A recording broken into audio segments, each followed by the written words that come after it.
On the table beside his mother's bed, there was a small wooden box, dark blue, about the size of a shoebox, but shorter. Noah picked it up, lighter than he thought, but not empty. He could feel something shifting inside when he tilted it, something that moved the way paper moves. He looked at the lid. His name was carved there, Noah. Small letters, cut carefully into the wood. He ran his thumb across them. The grooves were smooth, worn down from being touched many times over many years. Noah did not remember this box. He had never seen it on this table before. He had never heard his mother mention it. Not once. He sat down on the edge of his mother's bed. The bedspread was the same dark green one she had used for years. The glass of water on the table was still half full. The book beside it was open, face down, the way she always left a book when she stopped reading for the night, like she had just stepped out, like she would be back. Noah sat there with the box in both hands. Outside, the Kentucky afternoon was very quiet. A bird somewhere in the yard, a car going slowly down the road. He did not open it yet. His full name was Noah Calloway, 36 years old. He lived in Denver, Colorado, in an apartment on the 4th floor with wide windows that looked out toward the Rocky Mountains. On clear mornings, the mountains looked very close, sharp, and white at the tops. On cloudy days, they disappeared completely, as if they had never been there. He worked as an architect at a company that designed public buildings, libraries, community centers, small parks. He was good at his work. He liked the long mornings at his drawing table, the slow process of turning an idea into something real, something a person could walk into and feel. He and his mother were not far apart in a difficult way. There was no fight, no hard year when they stopped speaking. They simply lived at a distance in miles, and in the way they talked, and neither of them had ever quite found a way to close it. He called her every 2 weeks, Sunday evenings, usually. The calls lasted about 15 minutes. They talked about the weather in Denver and the weather in Kentucky. They talked about his work and her garden and the people at her church. The calls ended the way they always ended with, "Take care of yourself," and "I will," and "Goodbye." His mother's name was Ruth, 64 years old. She had worked as a librarian at the town library for 30 years. She retired 3 years ago. She still went in on Tuesday afternoons to help sort book donations because she told Noah she did not know what else to do with Tuesday afternoons. She lived alone in the house where Noah grew up. A white 2-story house on Sycamore Street, with a covered front porch and a garden in the back. Sunflowers along the back fence, tomatoes in raised beds, a small section of herbs near the door that smelled like rosemary when the sun was on it. Noah had not been back since last Christmas, 9 months ago, 3 days. As always, they ate together, went to church, watched television in the evenings. On the last morning, he had coffee with her in the kitchen and drove away before noon. She stood on the porch and waved once. He watched her in the mirror until he turned the corner. Carol called him on a Wednesday morning in September. Carol was his mother's closest friend. They had known each other since before Noah was born. Carol's voice on the phone was steady and careful, the voice of someone who has been holding themselves together for a few hours already. She said, "Noah, your mother passed in the night. Very peaceful. The doctor said she did not suffer. Noah sat down at his drawing table. He put his pencil down. He said, "I'll come today." He drove 13 hours alone. He did not listen to music. He did not stop except for gas and coffee. He just drove south and east through the mountains and the long, flat roads and watched the sky change from the dry blue of Colorado to the softer blue of Kentucky in September. He remembered his mother at the library. She had worked there his whole childhood. After school, when he had nowhere else to be, he walked the 6 blocks from school to the library and let himself in through the side door. His mother always looked up from what she was doing and gave him a small nod. Not a big greeting, just a nod that said, "I see you. You are here. Good." He would find a table near the window and do his homework, or read, or sometimes just sit and watch the light move across the floor. His mother moved through the shelves, putting books away, helping people, talking quietly at the front desk. She never came to check on him too often. She trusted him to be there. That was how they were together. Quiet, mostly, in the same room, doing their own things. He did not think of it as not enough when he was young. It was just how they were. His mother loved letters. She kept every letter she had ever received from her own mother, from old friends who had moved away, from a pen pal in England she had written to since she was 13.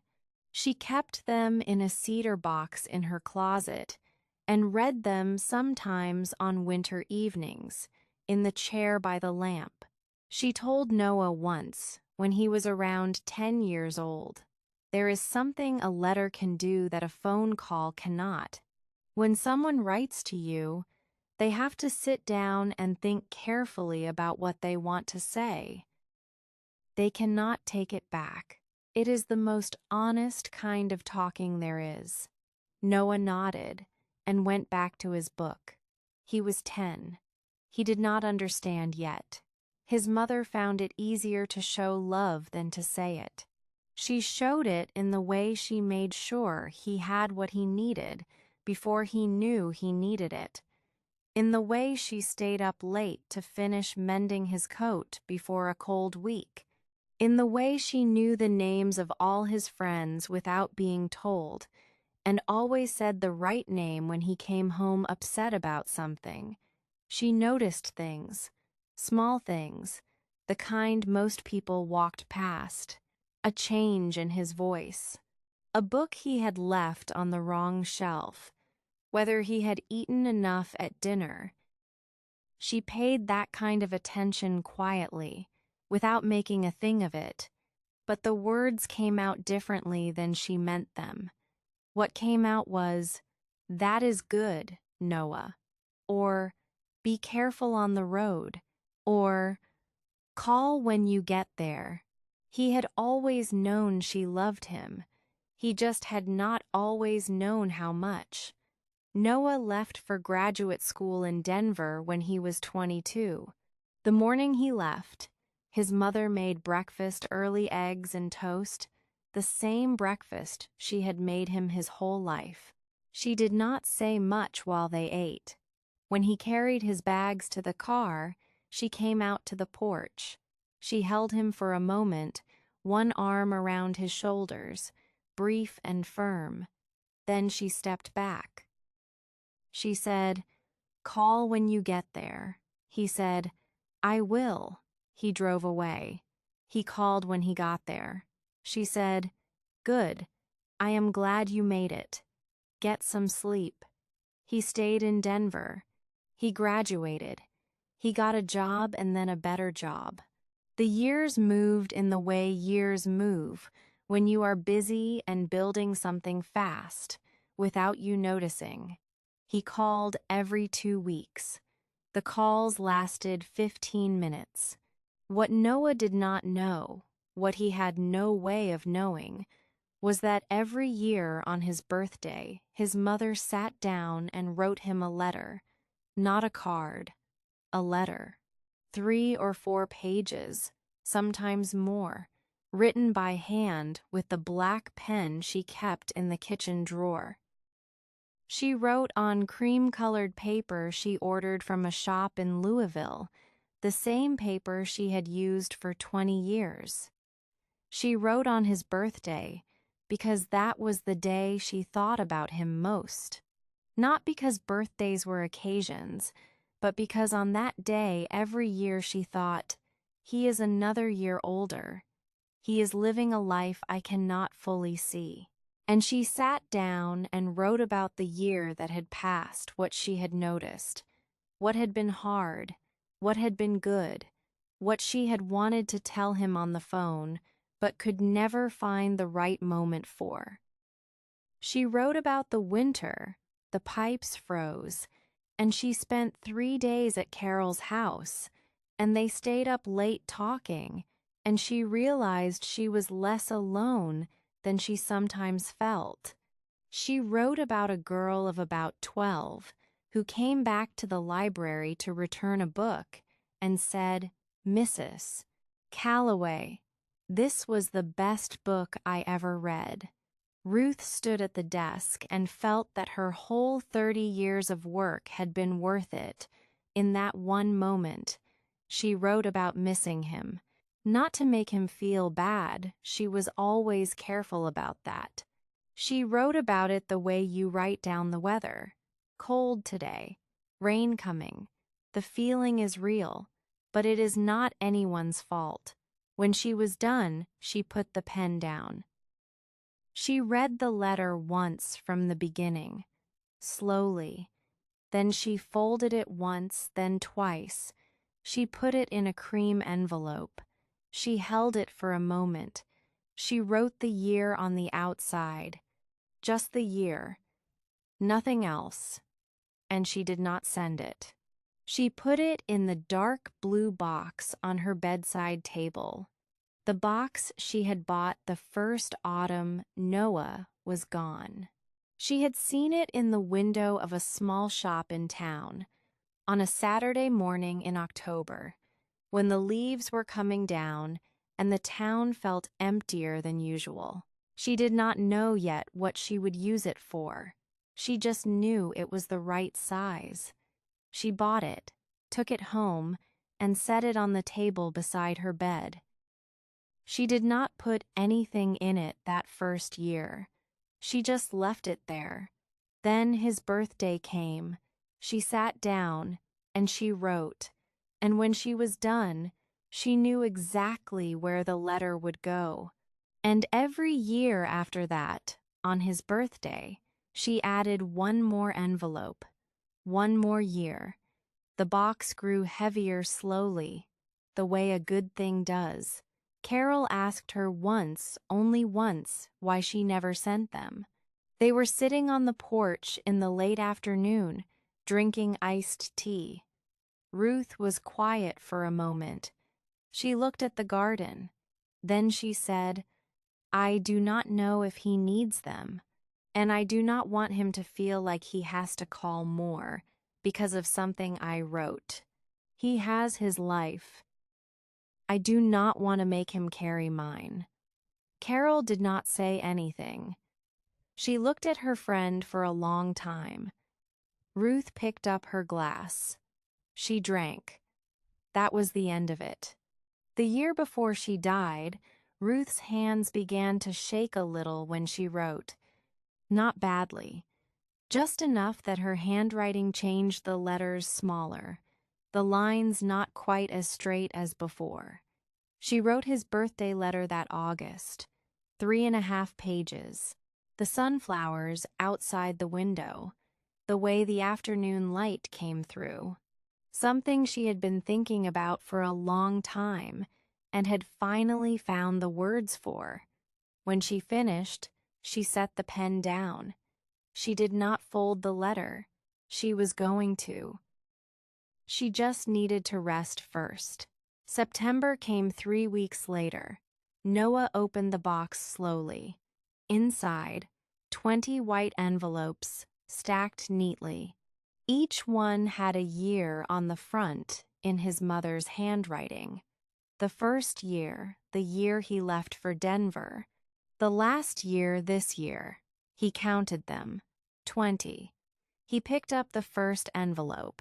He opened it the way you open something you are not sure you have the right to open. His mother's handwriting. Black pen on cream paper. The letters large, and even the way they were when her hands were still steady. She wrote about the morning he drove away. She wrote about standing on the porch and watching his car until it turned the corner. She wrote about going back inside and standing in the kitchen not knowing what to do, and then putting the kettle on even though she did not want tea because she needed something to do with her hands. She wrote, "The house is very quiet today. I keep thinking I hear you upstairs. I know you are not there, but I keep thinking it." Noah set the letter down on the floor beside him. He picked up the second envelope, and the third, and the fourth. He read every letter in order. He sat on the floor of his mother's bedroom, the box beside him, the envelopes spread around him like a map of years he had not been there for. His mother's voice in every page quiet, careful, choosing each word the way she chose books for people who came to the library not knowing what they needed. The voice she used when she was not trying to seem fine. That is not a small thing to have a voice like that in your life. Noah had not known, until now, how lucky he had been. In the letter from 4 years ago, she wrote about a night in February when she could not sleep. She walked through the dark house and stopped outside his old bedroom door. She wrote, "I did not go in. I just stood there for a minute. I think I needed to stand somewhere that used to have you in it." In the letter from 7 years ago, she wrote about hearing a song on the radio, a song he had liked when he was a teenager, some song she had never understood. She wrote, "I still do not know what you heard in it, but I sat there and listened to the whole thing. I wanted to know." Noah set that letter down carefully. He picked up the last envelope, this year's. Inside, 3.5 pages. The handwriting smaller now, the lines not quite straight. She wrote about the sunflowers in August, how tall they had grown this year, taller than any year she could remember. She wrote about a book and one sentence in it that made her think of him. She wrote about waking up one morning to find she had dreamed about him, not about anything in particular, just that he was there, in the house, and she was making breakfast, and everything was quiet and ordinary and fine. And then, at the bottom of the last page, "I hope you are well, my dear. I think about you every day. I always have." The letter was not folded. It lay flat in the envelope, set there by someone who meant to fold it later. Noah sat on the floor with 20 letters around him. The afternoon light through the curtains, the half-full glass of water on the table, the book, face down, still waiting. He sat there. He called Carol that evening. He said, "Did you know about the letters?" Carol was quiet for a moment.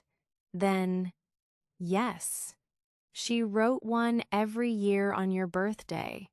She never told me what was in them." Noah asked, "Did she ever want to send them?" Carol said, "I think she did. But she was afraid of making you feel like you owed her something. She did not want you to feel like you had to call more or come home more because of how she felt. She loved you too much to ask you to carry that. Noah sat with the phone in his hand, a long time after Carol said goodbye. The next morning, he did not start packing the house. He made coffee in his mother's kitchen, found the can in the same cabinet it had always been in, and sat at the table and drank it slowly. He looked out the window at the back garden. The sunflowers were still there, tall and yellow against the back fence, exactly as she had described them in her last letter. After a while, he opened the kitchen drawer. He found a pen, one sheet of plain white paper. He sat back down. He looked at the blank paper for a long time. He thought about the Sunday phone calls, 15 minutes each. He thought about Christmas visits, 3 days each. He thought about all the things he had meant to say and had slowly stopped looking for the right moment to say. Outside the window, the sunflowers moved a little in the wind. Then he began to write. He wrote to his mother. He wrote about the afternoons at the library, the corner table, the light on the floor, doing his homework while she moved through the shelves. He wrote about how that had felt like the safest place he knew. He wrote about driving 13 hours in silence and thinking, the whole way, that he should have called more. Not because she needed it, because he had things to say, and he kept waiting. And now there was no more time. He wrote until the page was full. Then he took a second sheet. When he finished, he folded the pages. He put them in an envelope. He did not write an address on the front. He set it on the table. He did not know what to do with it yet. He only knew he needed to write it, and that his mother, more than anyone, would have understood exactly why. Before he left Kentucky, Noah put the 20 letters back in the box, carefully, in order. First year at the bottom. Last year on top, the one that was not folded, the one that ended with, I think about you every day. I always have. He put his own letter in on top of hers. He closed the lid. He carried the box to the car. He set it on the passenger seat, not in the trunk. He drove 13 hours back to Denver. When he got home, he stood in his apartment for a moment, holding the box. Then he walked to the long bookshelf beside the window. He moved a few things aside. He made a space in the middle. He set the box there. Dark blue wood against the white wall. The name on the lid, Noah, at eye level, where he would see it every morning. He stepped back and looked at it. Then he went to make coffee. Maybe there is someone in your life who loves you in ways they cannot say out loud. They are not quiet because they do not care. They are quiet because they care so much they do not know where to begin. She never sent the letters, but she never stopped writing them. And now I understand she was not writing to me. She was keeping me close the only way she knew how.